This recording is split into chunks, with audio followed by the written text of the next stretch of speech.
response agencies in the Minneapolis-St. Paul area.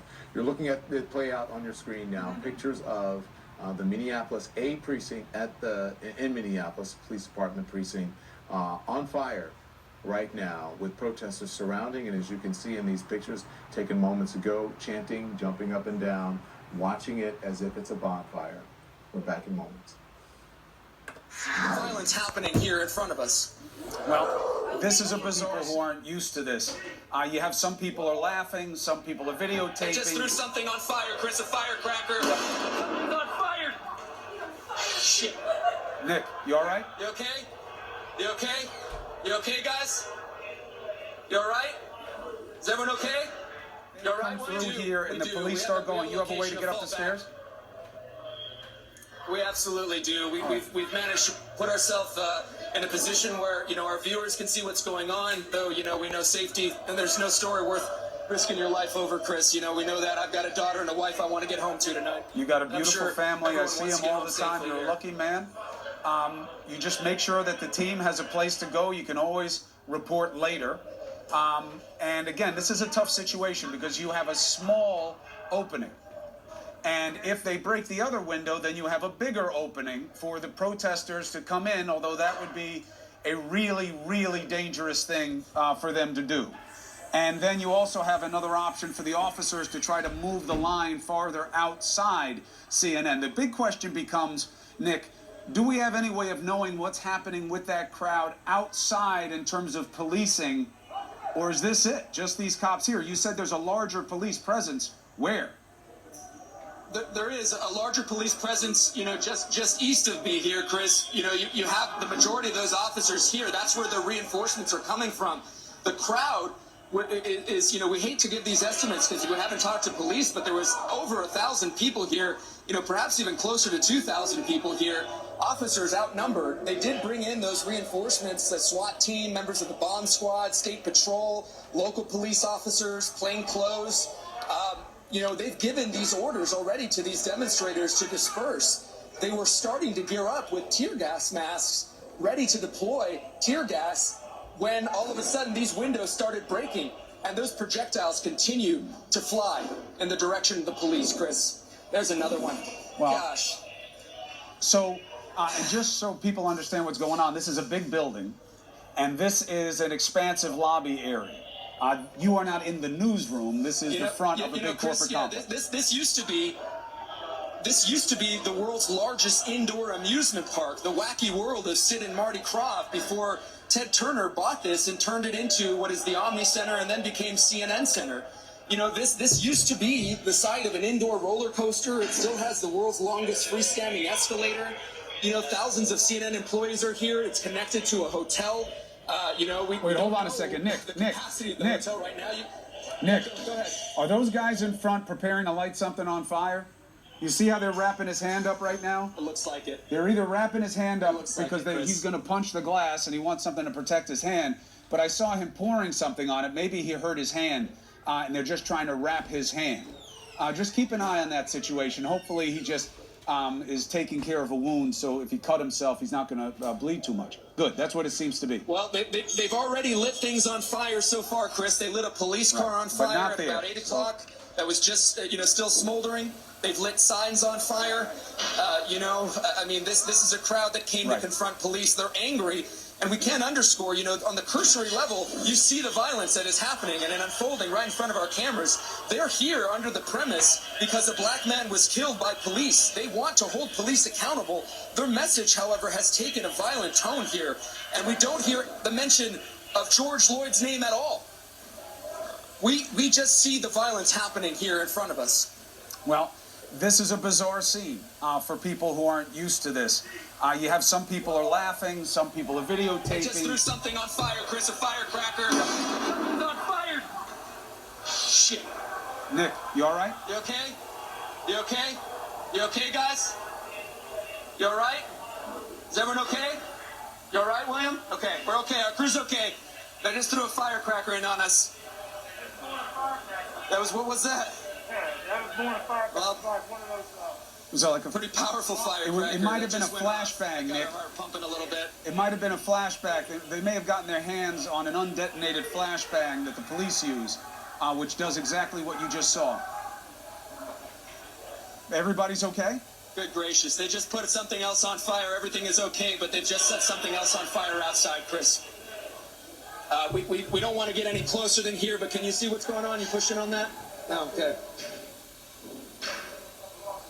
These demonstrators are starting out to make their way back towards the park. Hey, protesting, epic fail. If you're in a riot and you're gonna throw something at the cops, at least throw it at throw it up in the air, not at the ground. It's Okay. a lobby area. Epic You are fail. not in the newsroom. This is the front of a big Chris, corporate yeah, complex. He was like this, Dad. This used to be the world's lead asking what he did wrong. We saw him get on top of a fire truck, and he's claiming he didn't do anything wrong. Hey, man, why did you show up here today? Why did you show up? What are you doing out here today? Hey Nick, so Nick, let's take a beat here. What are you guys doing out here today? Hey Nick, I'm being detained. Why are you detained? I don't know. You can ask this officer right here. I don't know, sir. All right, okay. go ahead, Don. So Nick, let's take a beat here. And everybody. Sometimes it's good, sometimes it's not. Meanwhile, Sometimes in people just have a Bakersfield- message they want to share. Sometimes it's something else. But Steve, as you continue there on the ground in Minneapolis, I know you weren't able to see the start of what happened at the gas station. Now, how far is that from where you were with the liquor store that was being looted and the other businesses that you saw the same things happening? Yeah, and when you see a gas station on fire, you really wonder if you're an amateur and don't know too much. Bicycle locks have been broken down. Meanwhile, in Bakersfield, Okay. Leland, keep us updated there. We'll come back to you at the White House. You're also seeing on screen the situation unfolding in Bakersfield, California. We're monitoring Cincinnati, Atlanta, a number of cities tonight. We'll take you there and give you updates. But we want to take you now to Steve Harrigan, who is in Minneapolis, where we're told there is now potentially a gas station that is on fire or it's under some type of attack. What can you tell us, Steve?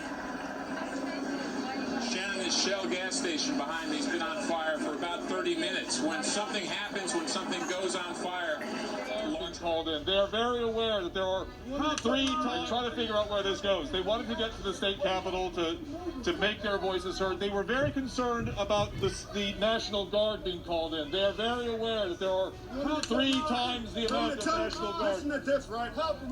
Why does the National Guard have to have assault rifles with suppressor on them to come to a peaceful protest? Are we at war? Is this a war country? None of us have arms, but yet the National Guard has assault rifles with freaking suppressors. Do you know what a suppressor does? A suppressor silences a shot. So they're trying to kill us with silence. But we're not gonna die. We're gonna fight.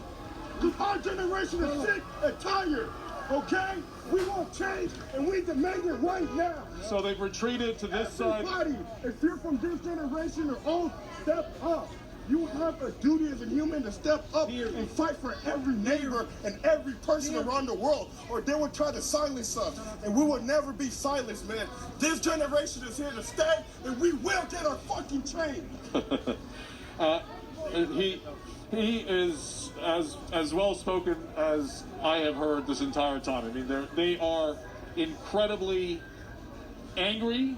They've now gathered on this side. To really have these conversations that we need to have, and it starts from the top. President Trump has to stay in the forefront here. He has to speak loudly and boldly. Excuse me. Let me against apologize to the audience. There was a man who had a bit of obscenity with taking his pants down on the right-hand side, and we are not on a 7-second delay. So I want to apologize. There's no way that we can control the cameras and all the pictures and everything that you see. But I am sensitive. I'm always eyes to the screen as much as possible, and there's no way to see that coming. I apologize for that. And Jack Brewer, I don't want to cut in, but it speaks to the issue that you're talking about. Yeah, it is right there in front of us. this dude's the lookout right here. Look out. The looting has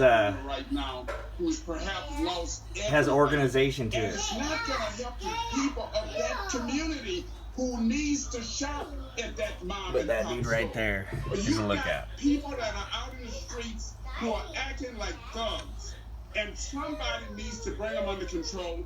I am happy that they moved the curfew up to 6 o'clock there in Philadelphia. And at 6 o'clock, they need to be ready, meaning the authorities, the National Guard, state. Okay, watch that dude. We'll come back to that dude. Okay. For life, and as a result of that, you need to be treated accordingly. And when I look out there in the streets, I can tell you, you don't see large mobs of people. You see rabble-rousers, people who are creating and causing problems in that neighborhood. These are not acts of peaceful protest. These are acts of domestic terror. The destruction of innocent life and the spilling of innocent blood is an offense to humanity and a crime against God. America needs creation, not destruction. Cooperation, not contempt. Security, not anarchy. Healing, not hatred. Justice, not chaos. This is our mission, and we will succeed. 100%, we will succeed. Our country always wins. That is why I am taking immediate presidential action to stop the violence and restore security and safety in America. I am mobilizing all available federal resources, civilian and military, to stop the rioting and looting, to end the destruction and arson, and to protect the rights of law-abiding Americans, including your Second Amendment rights. Therefore, the following measures are going into effect immediately. First, we are ending the riots and lawlessness that has spread throughout our country. We will end it now. Today, I have strongly recommended to every governor to deploy the National Guard in sufficient numbers that we dominate the streets. Mayors and governors must establish an overwhelming law enforcement presence until the violence has been quelled. If a city or state refuses to take the actions that are necessary to defend the life and property of their residents, then I will deploy the United States military and quickly solve the problem for them. I am also taking swift and decisive action to protect our great capital, Washington, D.C. What happened in this city last night was a total disgrace. As we speak, I am dispatching thousands and thousands of heavily armed soldiers, military personnel, and law enforcement officers to stop the rioting, looting, vandalism, assaults, and the wanton destruction of property. We are putting everybody on warning. Our 7 o'clock curfew will be strictly enforced.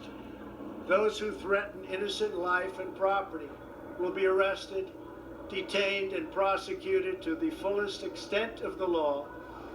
I want the organizers of this terror to be on notice that you will face severe criminal penalties and lengthy sentences in jail. This includes Antifa and others who are leading instigators of this violence. One law and order, and that is what it is. One law. We have one beautiful law. And once that is restored and fully restored, we will help you, we will help your business, and we will help your family.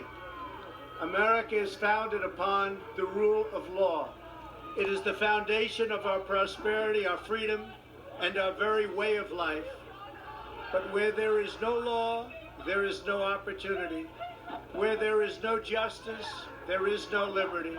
Where there is no safety, there is no future. We must never give in to anger or hatred. If malice or violence reigns, then none of us is free. I take these actions today with firm resolve and with a true and passionate love for our country. By far, our greatest days lie ahead. Thank you very much, and now I'm going to pay my respects to a very, very special place. Thank you very much. All right, so there's the president. Protesters want to come out to call for justice for George Floyd.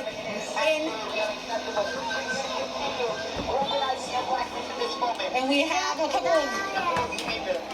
one of the organizers, I believe, right behind us.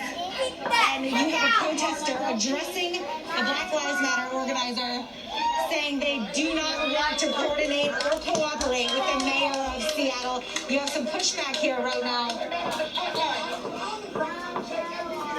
So you can see there is some internal conflict here, and there's a little bit of division. I'm going to take a second to listen. The thing is, how you doing, David? I'm on MSNBC right now, and I just want to know how it's going so far. So, a lot of this is actually not the group that marched towards the mayor today. I feel both inspired. They are not. They are not. So today, they're not. We have some differing opinions here. We're gonna let you guys work this out. It's unfortunately not something that we can. What I'm hoping is that this city,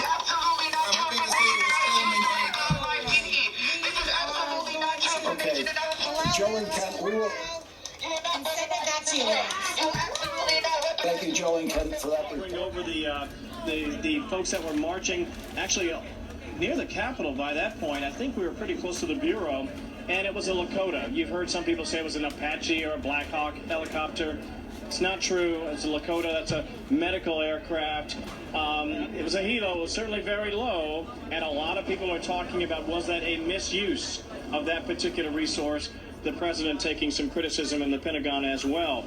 There has been some violence here in Washington tonight. Show of force already on full display in the nation's capital. Military helicopters flying low Monday night over D.C. streets to disperse protesters.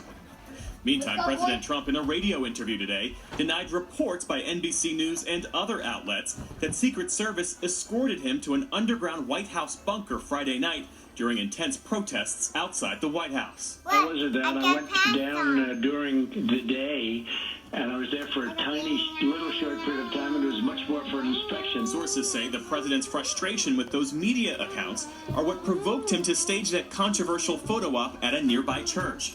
The White House press secretary today comparing it to world leaders' responses to World War II and the September 11th attacks.